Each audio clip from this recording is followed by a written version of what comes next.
Jean de Saint-Samson, le cabinet mystique. En quoi consiste l'état de la souveraine consommation de l'âme en Dieu par amour? Oisiveté simple. Cet état consiste en une élévation d'esprit par-dessus tout objet sensible et créé, par laquelle on est fixement arrêté au-dedans de soi à regarder Dieu qui tire l'âme en simple unité et nudité d'esprit.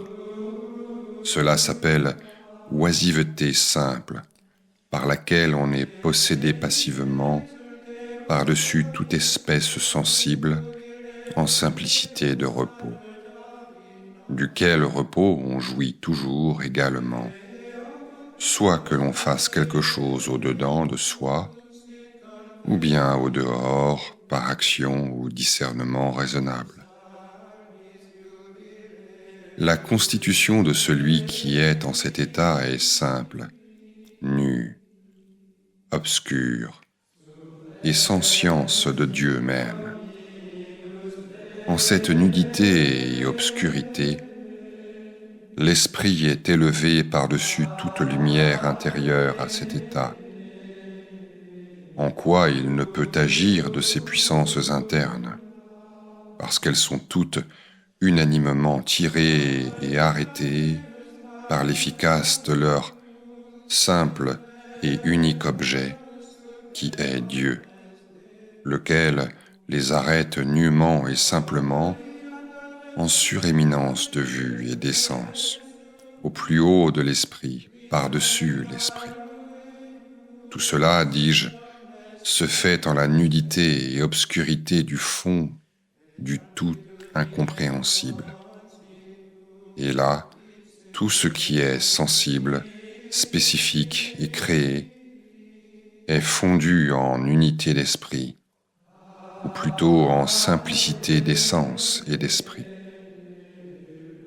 Alors, les puissances qui sont fixement arrêtées au-dedans, toutes attentives à fixement regarder Dieu, il les arrête toutes également à le contempler, les ravissant et les occupant simplement par l'opération de son continuel regard qu'il fait en l'âme et que l'âme fait mutuellement en lui.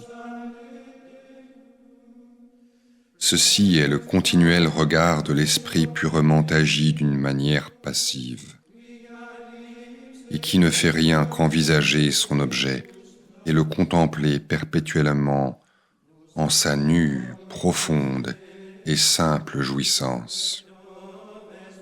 Et plus cela est ignoré du patient, tant mieux pour la profondeur et l'excellence de cet état. Bref, en cette constitution, il n'y a ni créé, ni créature, ni science, ni ignorance, ni tout, ni rien, ni terme, ni nom, ni espèce, ni admiration, ni différence de temps passé ou futur, ni même présent. Non, pas même le maintenant éternel. Tout cela est perdu et fondu en cet obscur brouillard, lequel Dieu fait lui-même, se complaisant ainsi dans les âmes en qui il lui plaît de faire cette noble opération.